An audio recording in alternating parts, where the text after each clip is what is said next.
Andhra Pradesh IT శాఖ మంత్రి నారా లోకేష్ జన్మదిన వేడుకలను చంద్రగిరి నియోజకవర్గంలో అత్యంత ఘనంగా నిర్వహించారు. చంద్రగిరి ఎమ్మెల్యే పులివర్తి నాని ఆధ్వర్యంలో పార్టీ శ్రేణులు సేవా కార్యక్రమాలు చేపట్టారు. ఈ సందర్భంగా చంద్రగిరి పట్టణంలోని ఏరియా ఆసుపత్రిలో రోగులకు ఎమ్మెల్యే పులివర్తి నాని పండ్లు, బ్రెడ్లను పంపిణీ చేశారు.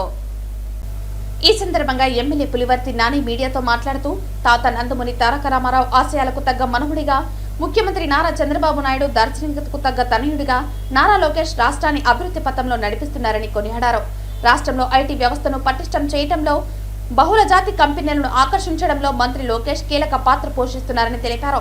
విద్యా వ్యవస్థలో తీసుకువస్తున్న సంస్కరణలతో సామాన్య కుటుంబాల పిల్లలు కూడా ఉన్నత స్థాయికి చేరుకునే అవకాశం ఏర్పడుతుందని పేర్కొన్నారు.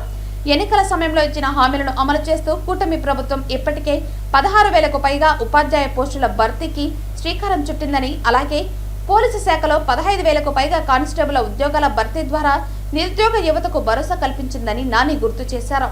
ముఖ్యమంత్రి నారా చంద్రబాబు నాయుడు, ఉప ముఖ్యమంత్రి పవన్ కళ్యాణ్, మంత్రి నారా లోకేష్ నాయకత్వంలో రాష్ట్రం ప్రగతి దిశగా సాగుతోందని హర్షం వ్యక్తం చేశారు.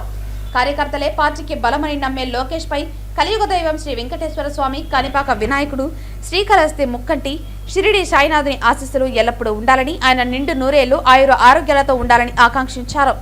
ఈ కార్యక్రమంలో సూపరింటెండెంట్ డాక్టర్ అరుణ మరియు వైద్యులు, సిబ్బంది, ఇతర అధికారులు, స్థానిక టీడీపీ నాయకులు, కార్యకర్తలు, మహిళలు భారీ సంఖ్యలో పాల్గొన్నారు. నమస్కారం. మీకందరూ తెలుసు,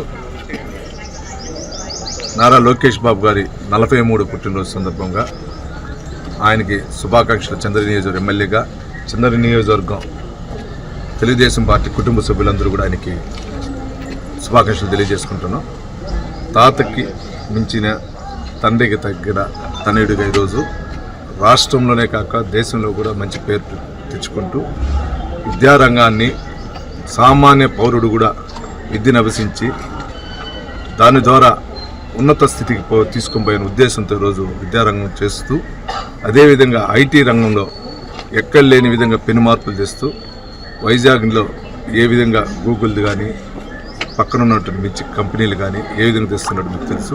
అంటే ఇవన్నీ ఎందుకు చెప్తున్నా అంటే, యువతని ప్రోత్సహిస్తూ రాజకీయాల్లోనే కాకుండా స్వయం ఉపాధిలో కానీ ఉద్యోగాల్లో కూడా యువతను ప్రోత్సహిస్తూ ఈరోజు గెలిచిన వెంటనే చెప్పిన మాట ప్రకారం సుమారు 16,800 మందికి డిఐసి ఉద్యోగాలు ఇవ్వటం కానీ, అదేవిధంగా సుమారు 15,000 చిల్లర పోలీస్ కానిస్టేబుల్ సెలక్షన్ చేయడం కానీ, మన పెద్ద ఆయన చంద్రబాబు నాయుడు గారు కానీ, డిప్యూటీ సీఎం పవన్ కళ్యాణ్ గారు కానీ, లోకేష్ బాబు గారు ముగ్గురు కలిసి ఈరోజు రాష్ట్రాన్ని ముందుకు తీసుకుపోతున్నారు. అటువంటి వ్యక్తి ఇంకా మంచి ఆరోగ్యాలు ఇస్తూ ఇంకా ఉన్నత స్థితికి మన కలియుగమైనటువంటి వెంకటేశ్వర స్వామి, కాణిపాక వినాయక స్వామి, షిర్డి సాయిబాబా ఆశీస్సులు ఎప్పుడు ఉండాలని కోరుకుంటూ పులివర్తి నాని.